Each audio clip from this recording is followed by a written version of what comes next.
Selamat pagi, bersama saya Cindy Raja. Mari awali aktivitas dan pelayanan Anda melalui renungan pagi. Yesus, nama di atas segala nama. Yesus adalah Alfa dan Omega, pencipta langit dan bumi, pemberi setiap pemberian yang baik dan sempurna, dan pemikul beban besar kita. Kepada mereka yang hancur oleh dosa, Dia adalah juru selamat yang sempurna, perantara yang agung, perantara yang maha kuasa, dan kapten keselamatan kita.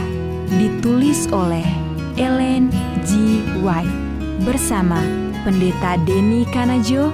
Selamat mendengarkan. Salam, selamat pagi para pendengar yang diberkati oleh Tuhan dimanapun Anda berada saat ini. Kita akan sama-sama mendengarkan firman Tuhan melalui audio renungan pagi. Pada tanggal 26 Mei 2024 dengan judul Pemberi Anugerah Kita yang di Sorga. Sebelum kita melanjutkan bacaan renungan kita pada pagi hari ini, kembali saya mengajak semua para pendengar yang setia untuk berdoa bersama-sama. Bapa kami yang bersemayam di dalam takhta kerajaan sorga, terima kasih Tuhan Yesus, oleh karena kasih dan anugerah-Mu begitu besar bagi hidup kami. Lebih khusus Tuhan pada pagi hari ini, sebelum kami melakukan segala tugas, aktivitas, pelayanan dan pekerjaan kami sangat rindu Tuhan untuk belajar, mendengarkan, dan merenungkan kebenaran firman Tuhan. Kami sangat butuh kuasa Roh Kudus-Mu dicurahkan kepada masing-masing kami. Terima kasih Tuhan Yesus, ampuni kami Bapa, karena kami sudah berdoa hanya di dalam nama Tuhan dan Juru Selamat kami. Amin. Ayat inti kita terambil di dalam Mazmur 107 ayat yang ke-8. Demikian firman Tuhan, biarlah mereka bersyukur kepada Tuhan karena kasih setianya, karena perbuatan-perbuatannya yang ajaib terhadap anak-anak manusia. Mari kita ikuti penjelasannya. Jika orang-orang Kristen bergaul bersama, saling membicarakan satu sama lain tentang kasih Tuhan dan tentang kebenaran penebusan yang berharga, maka hati mereka sendiri akan disegarkan dan mereka akan saling menyegarkan satu sama lain. Kita mungkin setiap hari belajar lebih banyak tentang Bapa kita yang di sorga. Kita memperoleh suatu pengalaman yang nyata akan anugerahnya, maka kita akan memiliki kerinduan untuk membicarakan tentang kasih-Nya. Dan sementara kita melakukan hal ini, maka hati kita sendiri akan dihangatkan dan dikuatkan.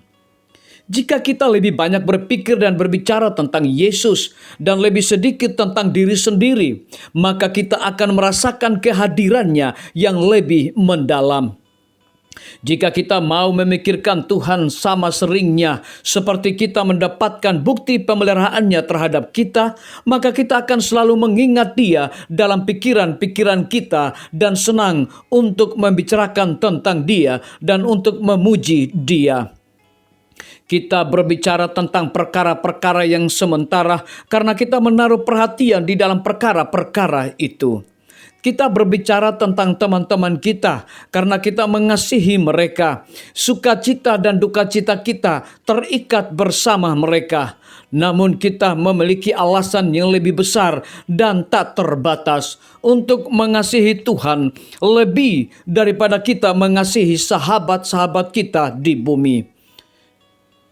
Hendaknya menjadi hal yang paling wajar di dunia ini untuk menjadikan Dia sebagai yang pertama dalam semua pikiran kita, untuk membicarakan tentang kebaikan-Nya dan menceritakan kuasa-Nya. Karunia-karunia berlimpah yang Tuhan anugerahkan kepada kita bukanlah dimaksudkan untuk menyerap pikiran kita dan kasih kita sedemikian besar sehingga kita tidak memiliki apapun untuk diberikan kepada Tuhan. Namun semuanya itu hendaknya terus-menerus mengikatkan kita akan Dia dan mengingat kita dalam ikatan kasih dan rasa syukur kepada Sang Pemberi anugerah kita yang di sorga. Kita tinggal terlalu dekat dengan dataran rendah bumi ini. Marilah kita mengangkat mata kita pada pintu bait suci sorga yang terbuka, di mana terang kemuliaan Tuhan bercahaya dalam wajah Kristus. Ia yang sanggup juga menyelamatkan dengan sempurna semua orang yang oleh Dia datang kepada Allah. Dicatat di dalam kitab Ibrani 7 ayat yang ke-25. Kita perlu lebih banyak memuji Tuhan karena kasih setianya, karena perbuatan-perbuatannya yang ajaib terhadap anak-anak manusia. Dicatat di dalam buku Mazmur 107 ayat yang ke-8. Ibadah kita tidak hanya sepenuhnya terdiri dari meminta dan menerima. Hendaklah kita jangan selalu memikirkan keinginan-keinginan kita dan tidak pernah memikirkan berkat-berkat yang telah kita terima. Kita sering sekali berdoa memohon sesuatu, tetapi terlalu pelit untuk mengucap syukur. Kita adalah penerima kemurahan Tuhan yang terus-menerus. Namun betapa kecilnya rasa syukur yang kita ungkapkan. Betapa jarangnya kita memujinya atas apa yang telah Ia lakukan bagi kita. Dicatat di dalam buku Langkah kepada Kristus, halaman 175 hingga 177. Renungkan lebih dalam.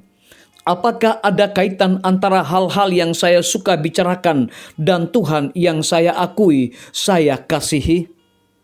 Biarlah bacaan renungan kita saat ini akan menjadi berkat bagi kita semua. Kembali saya mengajak semua para pendengar yang setia untuk berdoa bersama-sama. Bapa di sorga, terima kasih Tuhan Yesus. Firman-Mu hebat, dahsyat, dan luar biasa, mengubah kehidupan kami, menuntun kami untuk hidup di bawah kasih karunia sorga. Pada pagi hari ini, kembali hamba-Mu berdoa untuk Bapak Presiden bersama Wakil Presiden, para menteri dan seluruh stafnya, Bapak Gubernur bersama Wakil, Bapak Bupati bersama Wakil, Bapak Wali Kota bersama Wakil, camat dan seluruh stafnya, kepala desa, lurah, RT, RW, dimanapun mereka berada. Tuhan berkati mereka, Tuhan lindungi mereka, curahkan hikmat pengetahuan sorga, agar dapat menjalankan roda pemerintahan boleh sesuai dengan amanah Tuhan sendiri. Kami menyerahkan para tim medis, Tuhan berkati dokter umum, dokter spesialis, perawat bidan, para apoteker, dan semua yang memberikan waktu tenaga mereka untuk melayani di rumah sakit, puskesmas, dan pustu. Biarlah sukacita sorga, roh dedikasi yang tinggi, Tuhan percayakan kepada masing-masing mereka, agar dapat memberikan pelayanan yang terbaik. Guru-guru, kepala sekolah, setiap siswa, mahasiswa, dosen, rektor di setiap lembaga pendidikan swasta maupun negeri, Tuhan berkati dan Tuhan urapi masing-masing mereka. TNI, Polri, PNS, wira swasta, petani, pedagang, nelayan, ojek online, saudara-saudara kami yang ada di dalam penjara, Tuhan berkati mereka semua, hiburkan mereka, cukupkan segala kebutuhan mereka masing-masing. Para pendengar yang setia yang berulang tahun pada pagi hari ini, biarlah dengan bertambahnya usia yang Tuhan percayakan, mereka hidup bersyukur dan juga berterima kasih dan menjadi saluran berkat bagi sesama manusia. Yang berada di dalam kebimbangan ketidakpastian hidup, Tuhan berikan iman yang teguh untuk mereka tetap percaya kepada janji Tuhan. Terima kasih Tuhan Yesus. Dengarlah doa kami Bapa, dan mau mengampuni segala dosa kami, karena kami sudah berdoa hanya di dalam nama Tuhan dan Juru Selamat kami. Amin. Demikian firman Tuhan yang telah kita dengarkan. Semoga hari ini menjadi berkat bagi kita semua. Sampai jumpa, Tuhan memberkati.